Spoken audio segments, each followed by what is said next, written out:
Bago ako magsisimula sa aking gawain, magpa-music muna ako. Gamit ko po ay itong lumang radyo. So ayun na nga, ipapakita ko nga sa inyo kung gaano kakalat ang aking kwarto. Ito nga pala yung aking kwarto ngayon at kinukuha ko na yung aking mga gamit dyan. Kailangan ko talaga magbilisan dyan pero hindi ko talaga magawang mabilisan dyan kasi tinatamad na naman. Kinukuha ko nga pala yung aking mga gamit dyan ng mga charger, cellphone at nakaunan. Pagpasensyahan niyo po yung mga maingay dito kasi may iring na inuwagan. Naghahanap na naman tong mga pusa na to ng babae. At ayan na nga, kinuha ko na nga yung aking mga unan. Nilagay ko muna dito banda kasi ayaw ko may pakalat-kalat dyan. Kaya naman kinuha ko talaga yan. At ayun na nga, dahil nagpa-music ako ay may pasayaw-sayaw pa. Ganyan talaga kapag walang lingaw.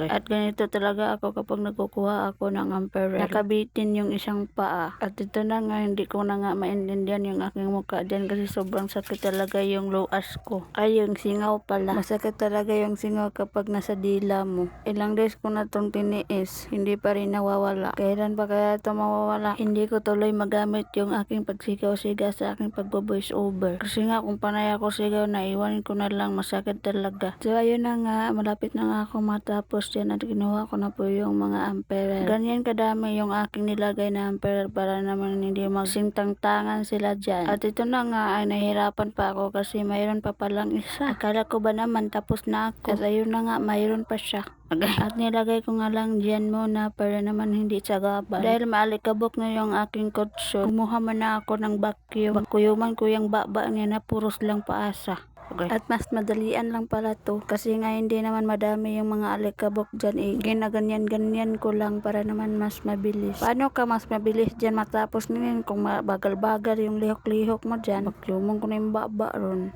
So ayun na nga, binalik ko na nga para naman lalagyan ko na ng bedsheet. So ayun na nga, pagbaliktad ko ay sira nga pala yung aking kutson. Kaya naman ang ginawa ko talaga, nagkuha ako pagkatapos ko mag-vacuum, nagkuha ako ng tanod. Or ano ba yung tawag sa inyo nito, basta mo na siya. Kitang-kita nyo naman yung mga sira-sira dyan, yung mga butas-butas ba. Kaya napag-isipan ko talaga na pagkuha ako ng dagem at saka tanid. Para naman hindi na ako mahirapan dyan at hindi na masyadong lumaki. At tignan nyo naman, akala ko nalubid ko na yung aking tanod pero hindi pala. Kaya naman naglubid-lubid talaga ako dyan pabalik. At makalipas nga ng ilang minuto, sinimulan ko na rin pong ikat yan mga tira-tira yung nabilin ba. Okay, kinuha ko na lang po yung mga sabit-sabit dyan at sinimulan ko na pong dahiin para naman ako ay madaling matapos dito kasi tinatamad na akong mag-voice over ba. Masakit ba naman yung aking luas ngayon? Kaya time-lapse na to. Baka naman hindi na tayo makabidyo nito kasi full lang yung cellphone. Kaya time-lapse ko na lang yan. Oy, at tignan nyo naman no. Malaki-laki talaga tong butas na to ba. At ayun na nga, makalipas nga ng ilang minuto, kumuha na po ako ng bedsheet kasi po tapos na po ako sa aking ginagawang pagtatapos. At ito na nga, naramdaman ko yung sakit ng aking tiyan kasi nagigita man amot lang ka no, oso-oso man siguro ni karon.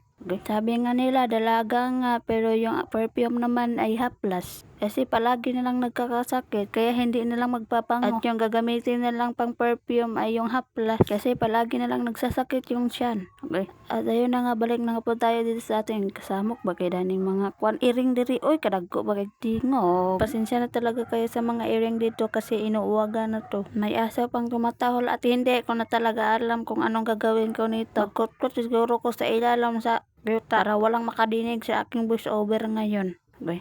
At ayun na nga, binaliktad ko nga ulit para naman malagyan ko na ng amperel at maayos ko na rin po ang paglalagay o lagay. Pasensya na kayo kung tinatamad kayo sa aking video kasi ganito talaga ako. Mahaba-haba yung mga video kasi gusto ko talagang may memory. Yung mahaba-haba yung aking pananawon ba. Basta kay mauna na siya. Makalipas nga ng ilang minuto, binaliktad ko ulit kasi tapos na po ako maglagay ng amperel dyan at ito na. Kinuha ko na po yung aking mga unan dyan kasi ipa-plaster ko na dyan. Kasi gusto ko nang magpahinga at makaligo na rin kasi sobrang baho ko na lang talaga. At ganyan lang nga yung ginagawa ko pero ganun din. Nilipat ko rin kasi aayusin ko ba o diba katangahan mo ninin. Pinapahirapan mo talaga yung sarili mo, aayusin mo pa yan. Ganyan talaga ako katanga dito.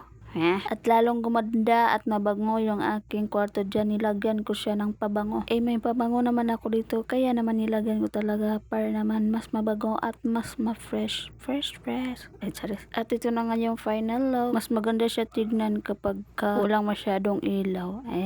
Makalipas nga ng ilang minuto, tinupi ko po yung bedsheet na madumi. At nilagay ko muna dito sa aking storage bag. At ito nga pala yung aking ginagamit. At video para naman kuha talaga lahat. Binili ko talaga to para naman hindi na talaga ako mahirapan. Kaya ano pang hinihintay nyo, bili na rin po kayo para naman hindi kayo maibog sa akua. So ayun na nga, hanggang dito na lang po at enough ko na po yung aking music na radyo. At thank you for watching. Bye bye!